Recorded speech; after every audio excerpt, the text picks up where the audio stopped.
চুক্তিটো আমি নিৰন্তৰ আলোচনা কৰি আছো ডেইলি যে ৰাতিপুৱা বিদেশীবিলাক খেদো এইটোতো অসম চুক্তিয়ে নহয় জানো ডেইলি ৰাতিপুৱা যে বিদেশীক আমি উলিয়াই পঠাওঁ এইটোতো অসম চুক্তিৰে ৰূপায়ণ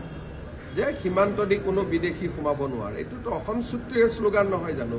বা অসম চুক্তিৰ দফা নহয় জানো আগতেতো তৰুণ গগৈ চৰকাৰ দিনত কেতিয়াবা শুনিছিল নেকি অসমৰ পৰা বিদেশী বহিষ্কাৰ কৰে এটাতো প্ৰত্যেক দিনা ৰাতিপুৱা মোৰ টুইটত আপোনালোকে ফটো দেখা পাই থাকে কংগ্ৰেছৰ 15 বছৰত এজন বিদেশী খেদাৰ উদাহৰণ আছে যে এজনক সীমা পাৰ কৰাই দিওঁ মইতো ডেইলি ফটো সহিতে নাম দি থাকো যে কেইজনক আমি উলিয়াই পঠাম আজি 15 বছৰটো অসমীয়া মানুহে ভাবিবই পৰা নাছিল যে বিদেশী অসমত সোমোৱাৰ পিছত খেদিব পাৰি ম্যাক্সিমাম জেলত থৈ পিছত জামিন লৈ ভাৰতীয় হৈ যায় আমিতো পুৰা সীমান্ত পাৰ কৰাই পঠিয়াই আছো নাই পঠোৱা আৰু প্ৰত্যেক দিনা ৰাতিপুৱা টুইটত আপোনালোকে দেখা পায় মইতো নামে ফটোৱে দি দিওঁ খালি মহিলা থাকিলে ফটোখন আমি মানৱ অধিকাৰৰ কাৰণে ব্লাৰ কৰি দিওঁ বাকীটোতো আমি কৰিয়ে আছো একাৰণে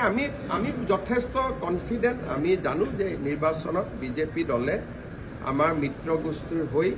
আমি সুন্দৰভাৱে চৰকাৰ গঠন কৰিম আমি সুন্দৰভাৱে বিজয় লাভ কৰিম অসমৰ মানুহৰ আশীৰ্বাদ আমাৰ লগত